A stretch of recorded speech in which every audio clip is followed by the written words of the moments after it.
Well, hello, welcome to Lake 40. We're at Umiujaq in Canada, and we're going to be heading north up to Cape Dorset.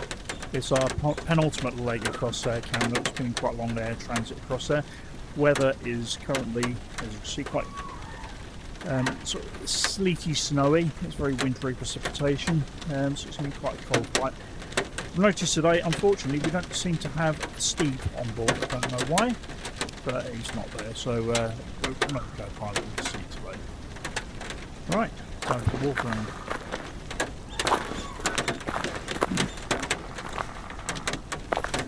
Blanks are already removed. Port side engine compartment all looks good. Port side of nose wheel, yeah, it's good. Prop spinner, engine blanks are out, port's clear, radiator's clear, starboard side's good. That's the nose wheel, nose leg, exhaust, battery bay side of the engine compartment, all good. Wing strut looks good, main landing gear strut looks good, main wheel, brakes, leading edge, radome, pitot covers removed, wind light cover is good, intake light is good. Flaps got partially down at the moment, flaps tracks look good on that.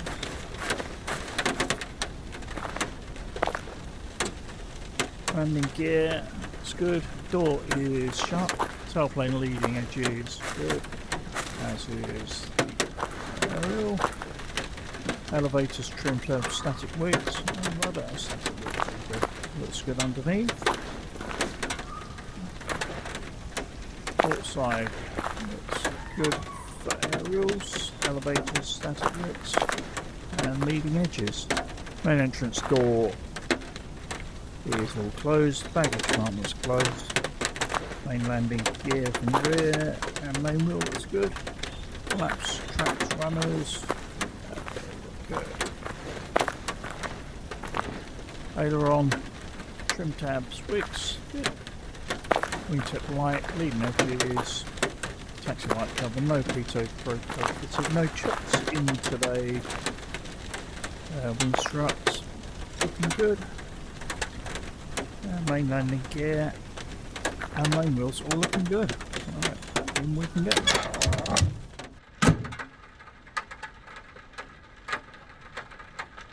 Right, so I've got passengers on board. I have no Steve visible with me today. I don't know why. I don't know why that's not done that today. But anyway.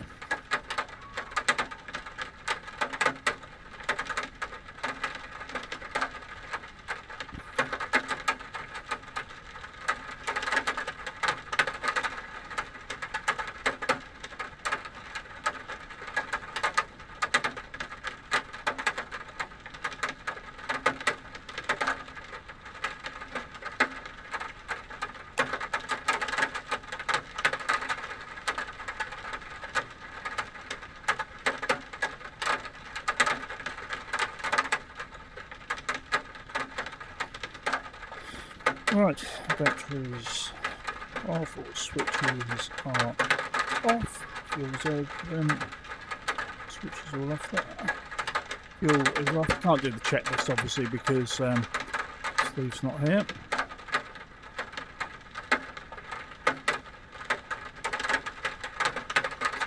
Put the breakers back in.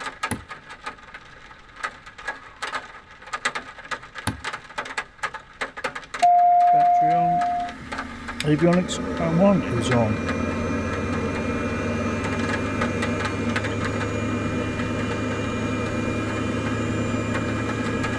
Beacon is on.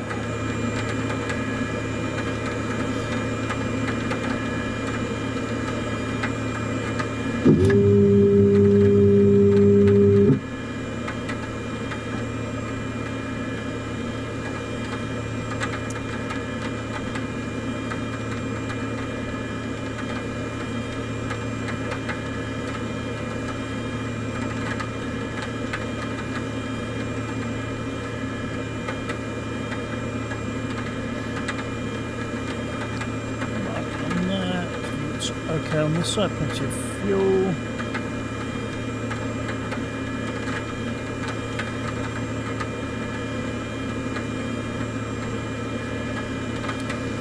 Regional Centre, this is United 559 at Umiujaq, requesting IFR clearance to Cape Dorset as filed.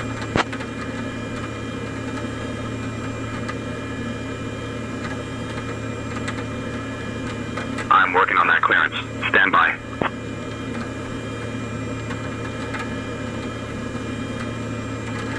So it's Montreal Centre we've got anyway.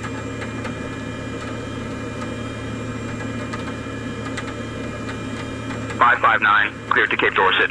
Radar vectors Pucelle. Then is filed. Climb 4000. Expect 15,010 minutes after departure. Departure on 119.15. Squawk 6245. Release for departure. Clearance void if not off by 1318 Zulu. Time now 1303. Clear to Cape Dorset. Radar vectors to Pucelle. Then as filed. Climb 4000. Expect 15,010 minutes after departure. Departure is on 119.15. Squawk 6245. Release for departure. United 559. So we're going departure on this frequency. 559, read back correct. Right, so we're not going to go for the full clearance on this one. We're going to go through the start-up procedure because we're going to backtrack on the runway anyway. We do a start now. Fuel boost have to on. Ignition to on.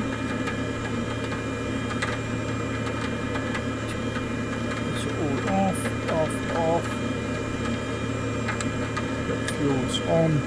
Main fuel shut off. So it needs to be on. Emergency power is off. It's all good there.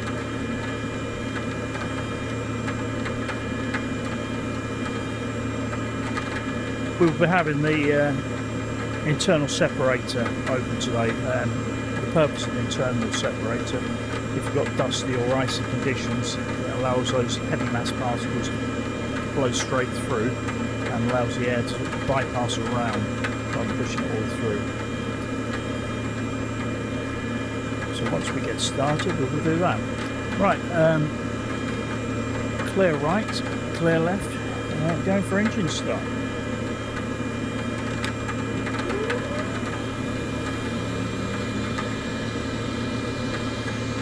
Propellers rising, rotating, engines rising, 11, 12, low idle selected, speed increasing, temperature increasing.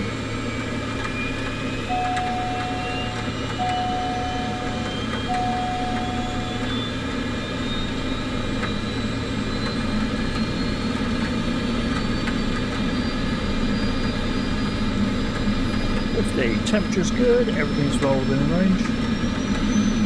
Throttles are responding. All good. Avionics 2 is on. Right. We will get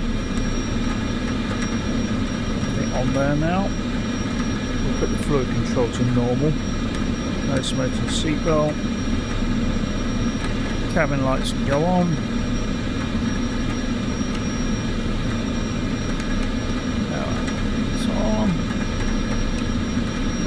Strobe on now. We'll put the taxi lights on, ready to go.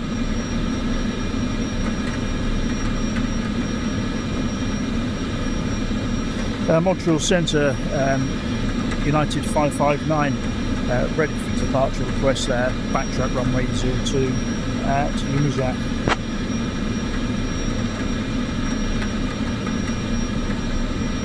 Clearance on request, you're number 1.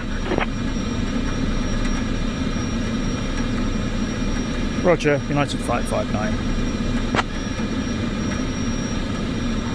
Is everyone in the back ready to go?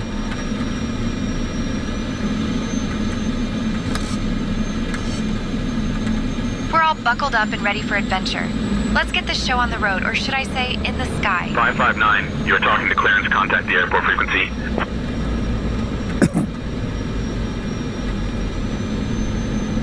There isn't one.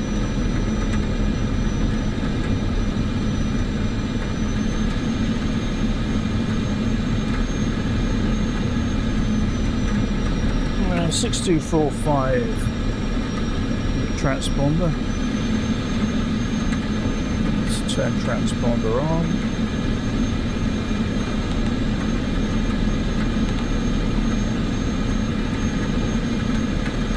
And idem.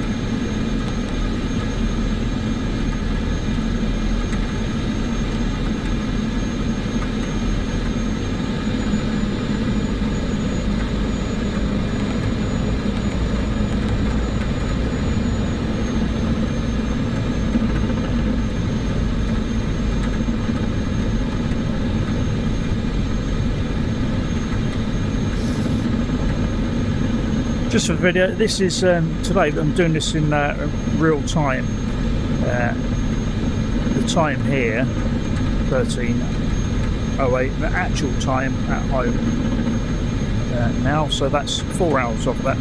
So it's about 9 o'clock in the morning, local time here in Canada.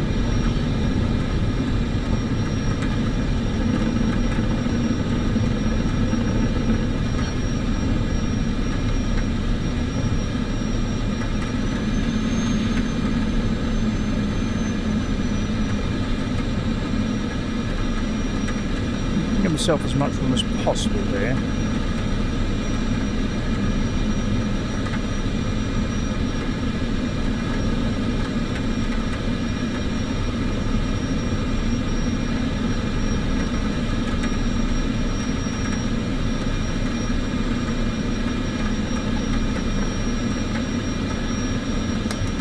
Brakes on, all power selected, lamps are down.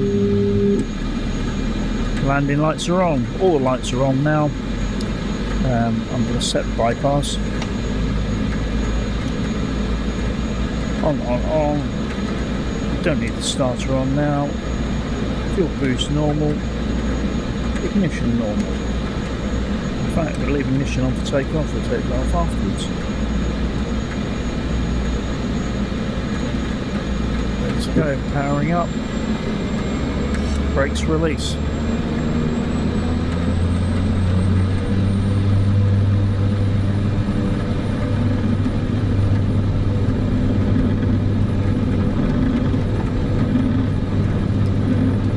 Knots, 60, rotating.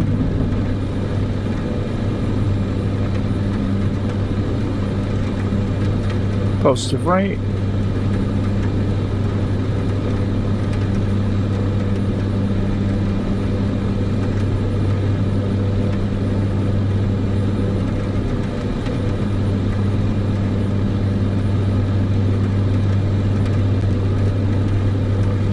Montreal Centre, United 559, with you 700 feet for 4,000.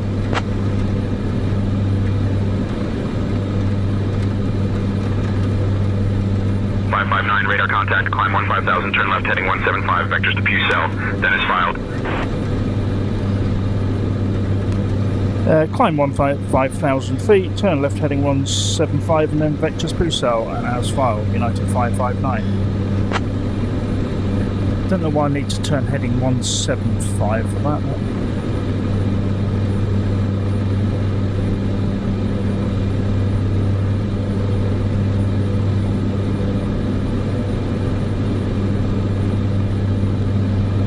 559, contact Montreal approach on 127.425. 127.425, United 559.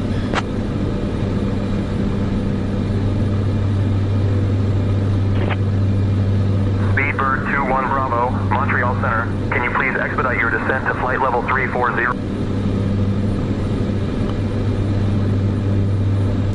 Montreal approach, United 559, with you for flight level 150 at 2,500 feet.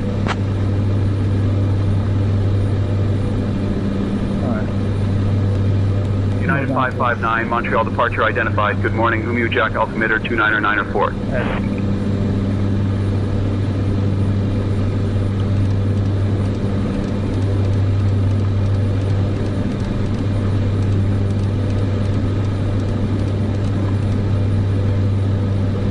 Heading, flight director Autopilot altitude.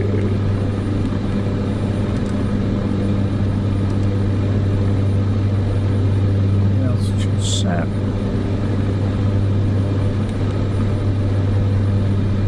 GPS now.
Some speed up again. We had a bit too much of a climb rate on that.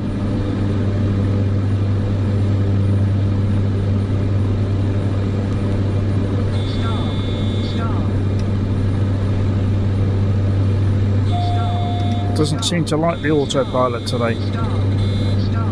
Let's get us going in manual.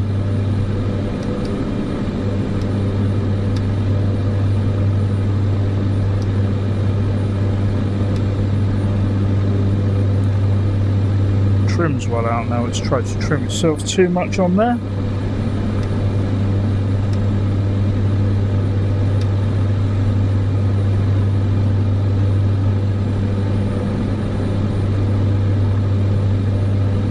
Right, altitude,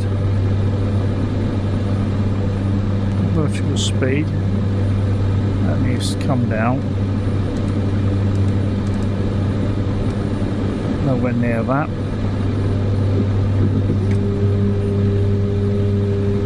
Flaps are up. I don't know why you're doing that now.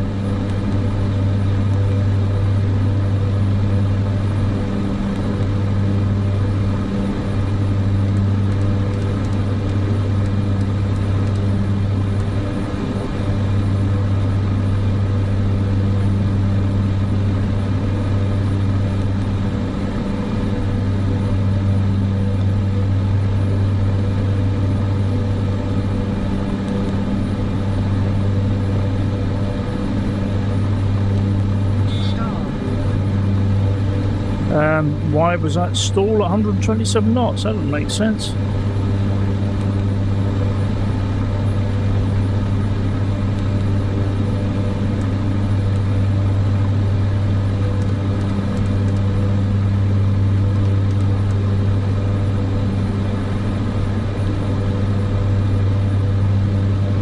Right, let's try and get back on course, shall we?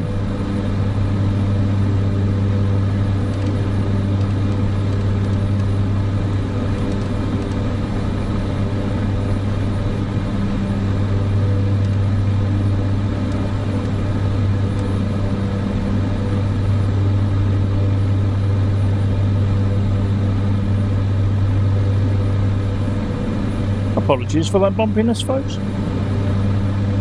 Steve's not here to help me.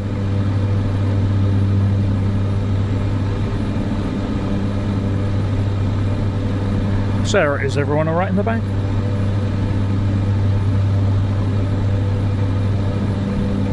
Everyone's doing great back here. We're all smiles and ready for the next landmark.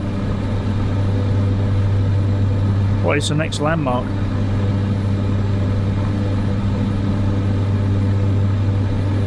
point of interest will be coming up shortly. I'll let you know as soon as it's in view.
Taxi lights come off now.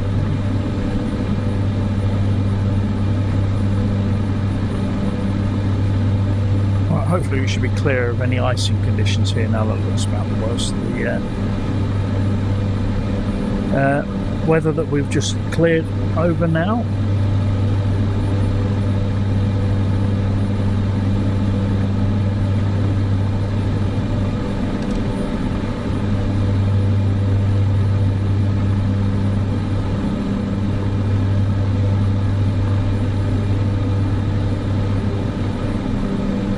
It is pretty cold out there. It's -8 at this level at the moment, so we'll just keep an eye on the wings and the windscreens. If needs be, I can put the fluid heat back on.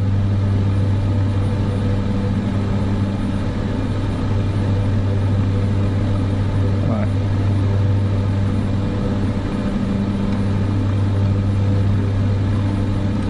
Temperatures on high. Bleed air heat is on. That should keep the windscreen happy anyway.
Sarah, we don't have any stewardesses on board today, but could you bring myself coffee Would you be able to do that? Can you bring me coffee?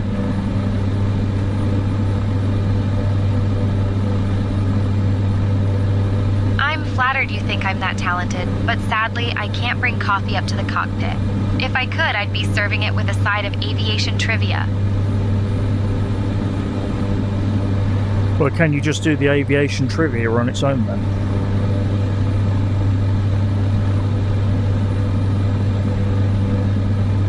Absolutely. Here's one.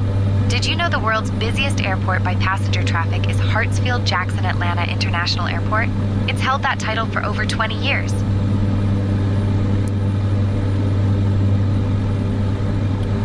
What are the top 5 rankings in passenger traffic for airports?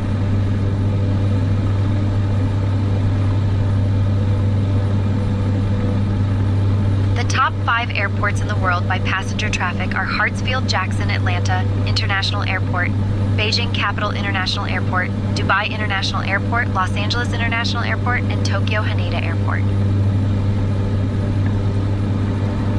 Whereabouts is Heathrow, London, on that list?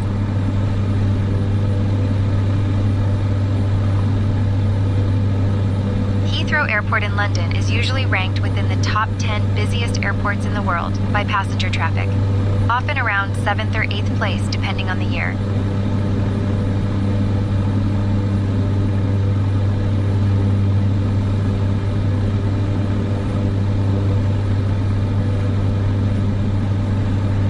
I think our departure and destination airports, so they probably rank the lowest in the world.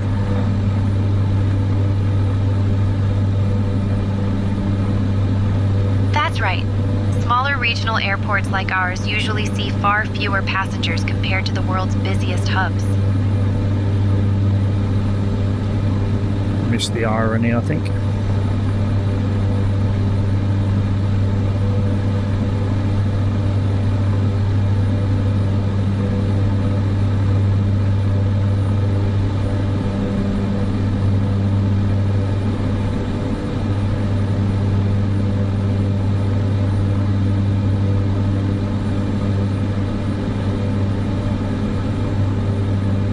Right, as long as I don't see any icing conditions, we should be alright to put the separator back in.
559, contact Edmonton Center on 135.3. 135.3, United 559.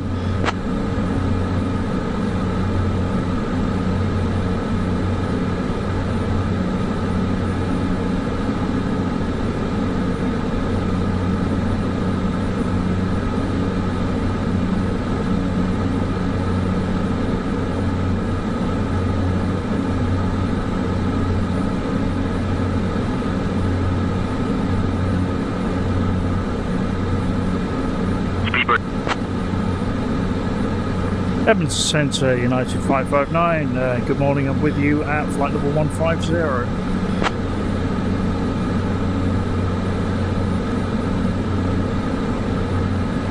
United 559, Edmonton Center identified. Good morning, Umiujaq altimeter 29904.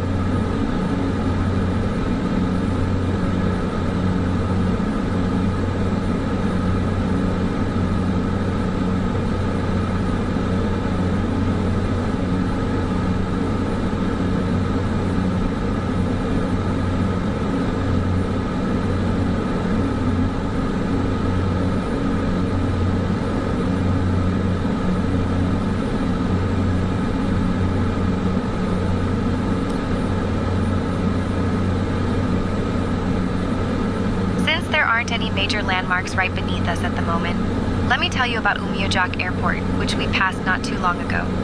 Umiujaq Airport was built in the late 1980s to serve the remote Inuit community of Umiujaq in northern Quebec.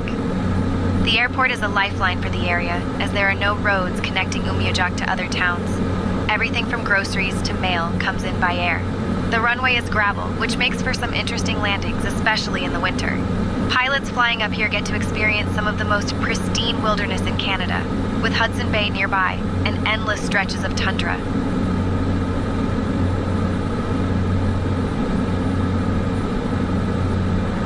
Thank you for that information, Sarah.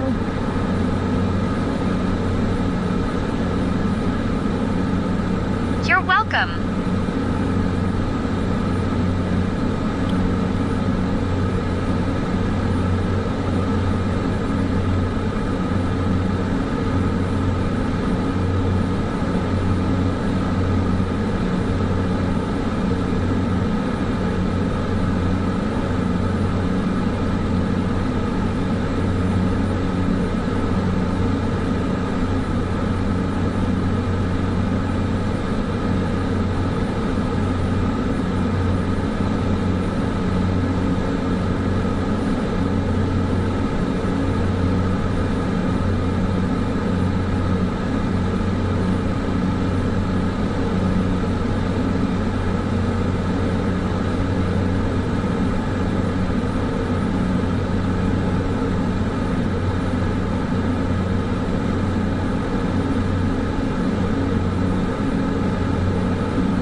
flying over a pretty remote stretch of northern Quebec right now.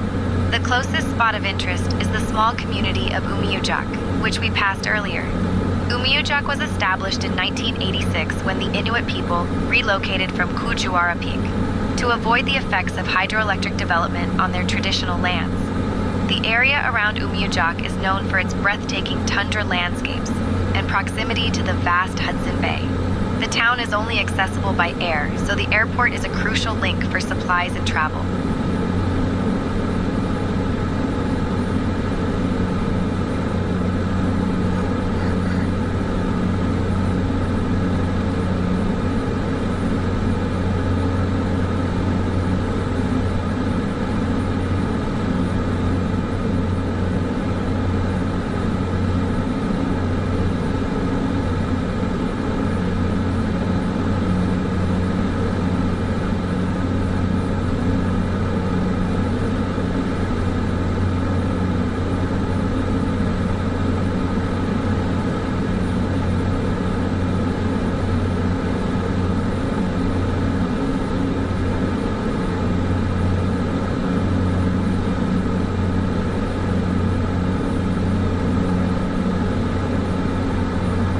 That's 188 knots. How long will it take me to travel at 60 nautical miles?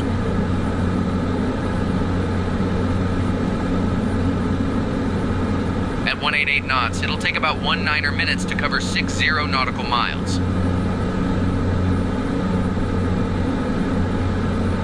Thank you, ground.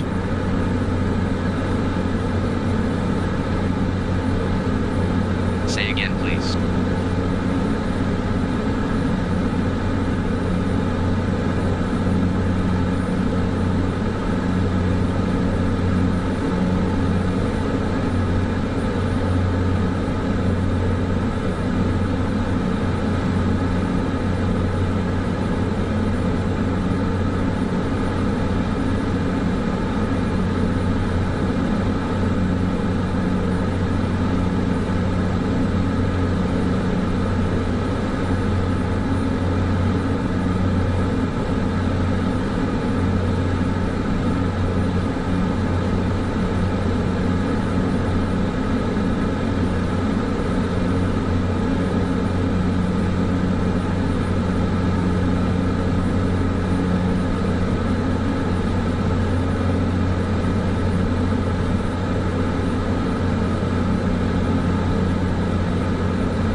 flying over a remote stretch of northern Quebec. The closest notable spot is the village of Umiujaq. Umiujaq is one of the oldest Inuit settlements in the region, with archaeological evidence showing people have lived here for thousands of years. The name means the giant in Inuktitut, and the area is famous for its dramatic coastal scenery along the eastern shore of Hudson Bay. Umiujaq played a key role in the history of the Hudson's Bay Company, serving as a trading post in the early 20th century.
pretty remote part of northern Quebec, the closest spot of note is Umiujaq, a small Inuit community on the eastern shore of Hudson Bay.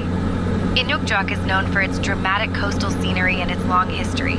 People have lived in this area for thousands of years, and the settlement's name means the giant in Inuktitut. The Hudson's Bay Company established a trading post here in the early 20th century, which played a big role in connecting the local Inuit with the rest of Canada.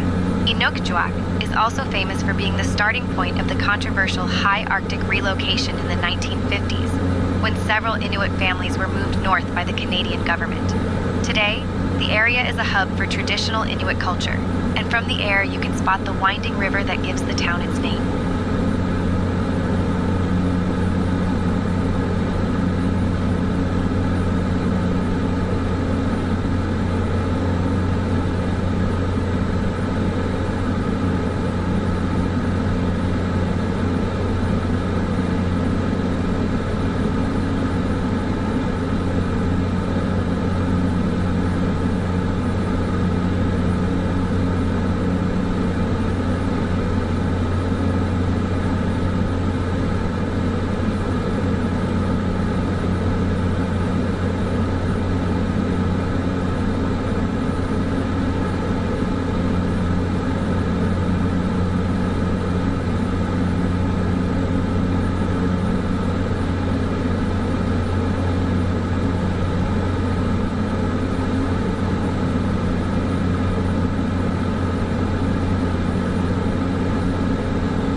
Fuel's good, engines all good.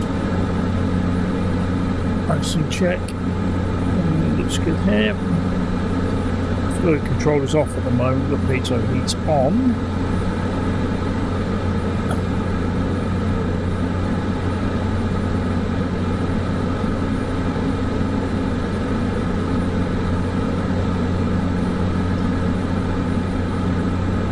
Turn the landing lights off as well now.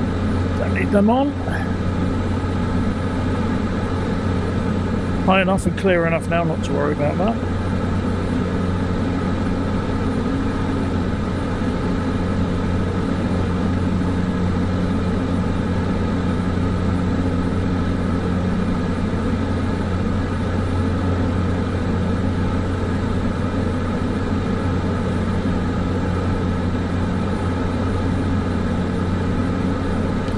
The wind seems to be turning around a bit more into our face now, slowing us down slightly. Won't be quite as bad if we side again in about 23 miles when we turn. I was hoping it might swing the other way.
haunted this remote region for decades.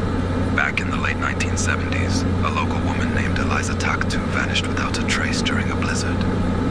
Some say she was last seen walking along the frozen banks of the Umiujaq River, searching for her lost dog. Her footprints stopped abruptly, and only a single mitten was found, half buried in the snow. Over the years, hunters and travelers have reported hearing faint cries carried by the wind, and a few even claim to have seen a shadowy figure wandering the tundra at dusk.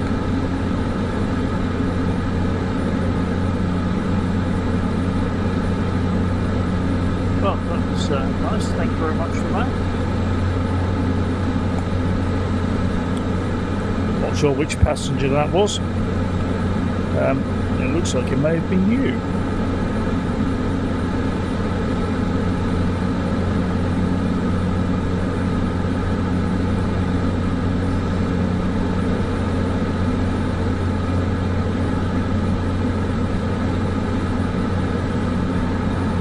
Some light-hearted stories would be appreciated rather than some death ones.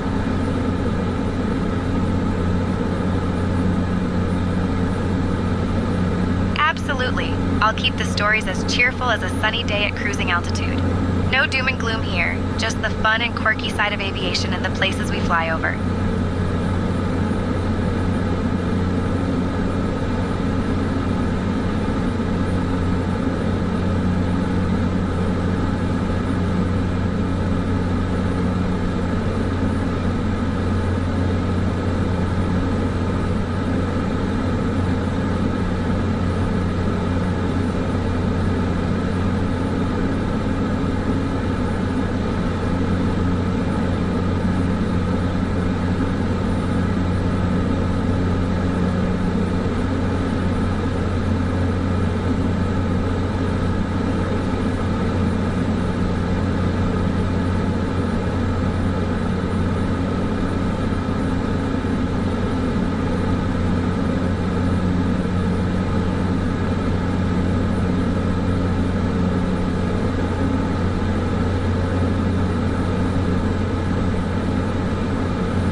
About 4 miles now from waypoint.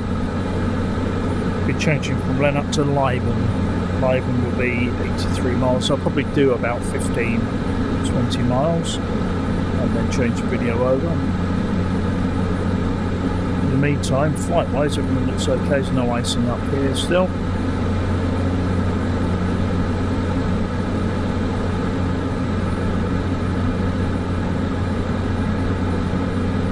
I suppose radio this height will turn some oxygen on. No wonder Steve's disappeared. On a serious note, I think that I've enabled a humans add-on library before I started up this time, and I think that may have affected the visibility of Steve, so I'll just have to bear that in mind in the future. Alright, here we go, coming out of the waypoint, 1 mile away. Hopefully as we turn, the wind should then bear slightly behind us. 185 knots ground speed at the moment, so nice if we have a touch more. Not going to get an awful lot more by the looks of it.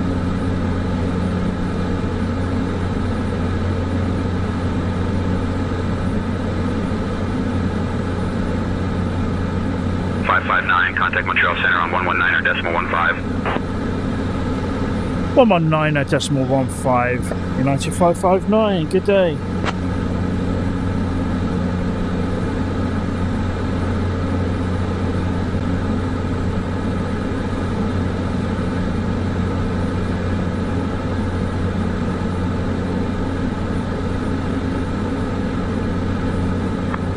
Montreal Center, Pilatus 595 Bravo Bravo, flight level 220, currently 55 miles from GoNip. I'd like to pick up an IFR clearance to approach CYPH. Give me 1 second for that clearance. Give us that squawk code again for 595 Bravo Bravo. Montreal Center, good morning. Since we're in a pretty cool part of Northern Quebec, let me tell you about the mighty Umiujaq River. This river winds its way through the tundra and empties right into Hudson Bay. It's famous for its dramatic twists and turns, and from the air, you can often spot the way it carves through the landscape like a giant snake. The river is a favorite for adventurous canoeists who want to test their skills in the Arctic wilderness. Montreal Centre, good morning. United 559 with you, flight level 150. Pivot World 212, Montreal Center identified. Good morning. United 559, Montreal Center identified. Good morning, Umiujaq altimeter 2985. 2985. Montreal Center, good morning. Hello, Speedbird 275 on flight to airframe 60. Speedbird 275, Montreal Center identified. Good morning.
Okay, I think at this point we'll call that it for part 1.